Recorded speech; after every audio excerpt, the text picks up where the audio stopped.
At exactly 4 p.m., a family in hiding executed. They were under witness protection, but someone close had betrayed them. In this episode of Crimes Uncoded, we uncover one of America's most disturbing true crime cases, where a religious cult, a betrayal by blood, and a failing protection program led to 4 murders in 3 states. This is the story of the 4 o'clock murders, and the family that paid the price for speaking out. It was the mid-1980s. The American Southwest was quiet, wide, and unassuming.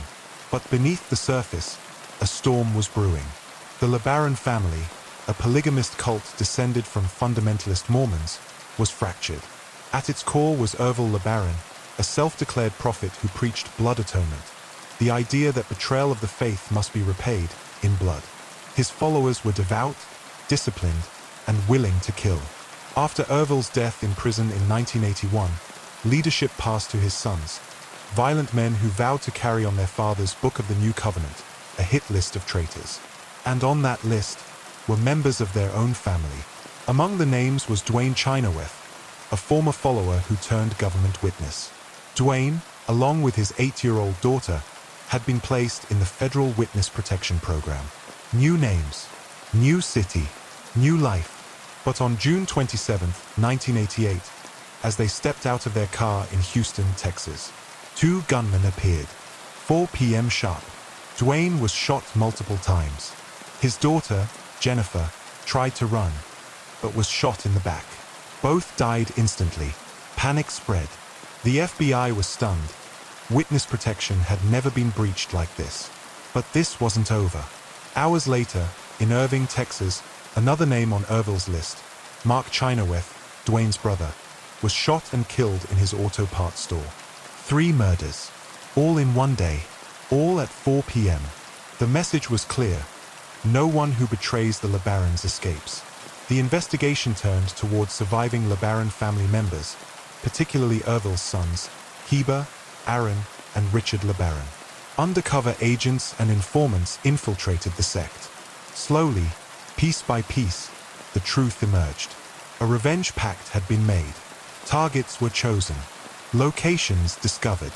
And most shockingly, the witness list had been leaked. From the inside, how did the killers know where Dwayne and his daughter were? Witness protection was sacred until family made it disposable. Investigators later discovered that a relative, still loyal to the cult, had gained access to sealed federal files through a government contact. They leaked addresses, schedules, everything. The federal program, once thought impenetrable, had been compromised by blood. They weren't just betrayed by the system. They were betrayed by someone who shared their last name. After months of surveillance and wiretaps, the FBI arrested Heber LeBaron, the new leader. In total, 7 cult members were convicted in connection with the murders. But even in custody, the fear lingered. Some witnesses disappeared. Others refused to testify. And the question remained, how many more names were on that list? The executions were more than revenge. They were scripture. The image of Jennifer, an 8-year-old girl, gunned down in broad daylight under federal protection. It broke something in America. Families had trusted the government to keep them safe. The government had trusted blood not to spill secrets. Both were wrong. The 4 o'clock murders forced the U.S. Marshals and FBI to overhaul their witness protection protocols. But the case remains a chilling example of how far extremist ideology and family loyalty can go. Justice caught up with the killers, but it never caught up with the betrayal.